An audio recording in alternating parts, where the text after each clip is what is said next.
Hai, perkenalkan nama saya Elizabeth Siniutajulu dari kelas 12 IPA 1 akan menjelaskan mengenai karya seni rupa 3 dimensi. Apa sih karya seni rupa 3 dimensi itu? Karya seni rupa 3 dimensi adalah karya seni yang memiliki kedalaman ruang serta volume. Karya seni rupa dibagi menjadi dua jenis. Yang pertama adalah karya seni rupa murni, dan yang kedua adalah karya seni rupa terapan.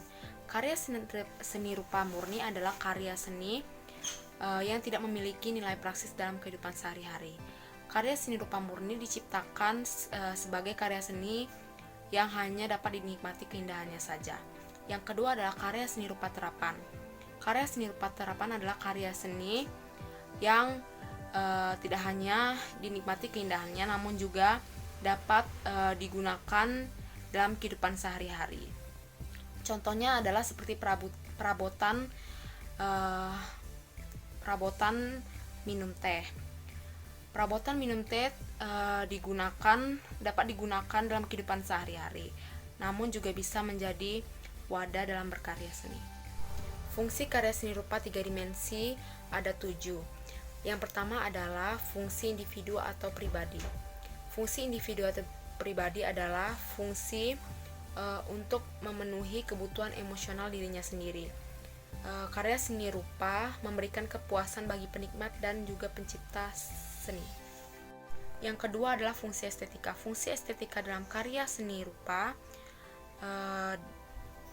memberikan keindahan yang dapat dinikmati secara luas dengan penilaian yang berbeda pada setiap orang. Yang ketiga adalah fungsi edukasi atau pendidikan.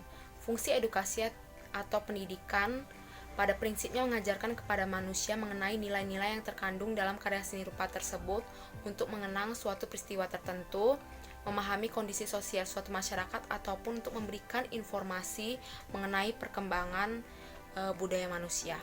Yang keempat adalah fungsi komersial. Fungsi komersial adalah fungsi untuk memenuhi kebutuhan seniman penciptanya atau pihak-pihak lain yang berkepentingan.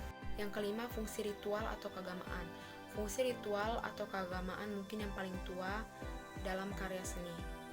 Sejak digunakannya karya seni rupa untuk upacara ritual masyarakat zaman dahulu, sejak itu karya seni rupa telah dimulai. Contohnya yaitu ditemukannya topeng-topeng masyarakat primitif yang digunakan sebagai sarana upacara ritual.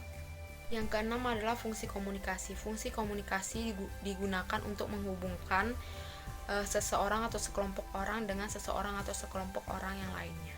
Yang ketujuh adalah fungsi pemenuhan kebutuhan fisik. Manusia memiliki banyak kebutuhan, salah satunya adalah kebutuhan fisik. Dalam hal ini, seni rupa terapan adalah cabang seni yang digolongkan berdasarkan kegunaannya, yaitu untuk memenuhi kebutuhan-kebutuhan tersebut. Contohnya yang dapat kita temukan adalah penerapan seni dalam bidang arsitektur atau bangunan, pada bidang tekstil, kerajinan tangan, dan juga furnitur atau kelengkapan. Tema karya seni rupa, hubungan antara seniman dan lingkungannya ada 6. Yang pertama adalah hubungan manusia dengan dirinya sendiri.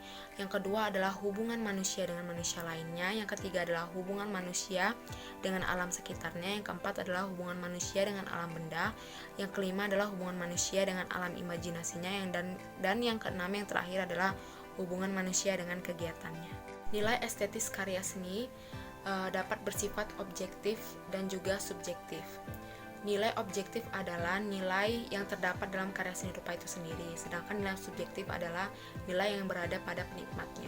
Langkah-langkah dalam mewujudkan karya seni rupa 3 dimensi, yang pertama adalah mencari ide, yang kedua membuat sketsa, yang ketiga adalah memilih bahan, dan yang keempat adalah membuat karya seni rupa itu sendiri. Contohnya adalah seperti membuat karya seni rupa patung. Contoh karya seni rupa 3 dimensi. Yang pertama ada patung.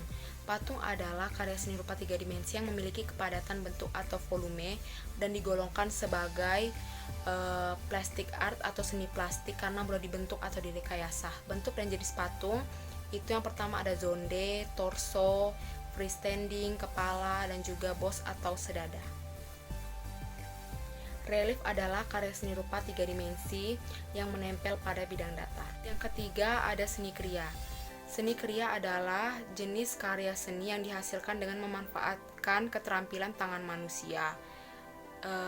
Dan karya seni ini mementingkan nilai-nilai estetika atau keindahan dan aspek fungsional. Yang keempat adalah arsitektur. Arsitektur adalah cabang seni rupa yang menggunakan imajinasi untuk memberi bentuk pada suatu bangunan tempat tinggal atau suatu bangunan serbaguna lainnya. Contohnya adalah Candi Prambanan, Candi Borobudur, Masjid Gede Kauman, dan juga Museum Tsunami Aceh. Yang kelima, keramik. Keramik adalah cabang seni rupa yang mengolah material keramik untuk membuat karya seni yang bersifat tradisional sampai kontemporer. Sekian penjelasan saya mengenai karya seni rupa 3 dimensi. Terima kasih.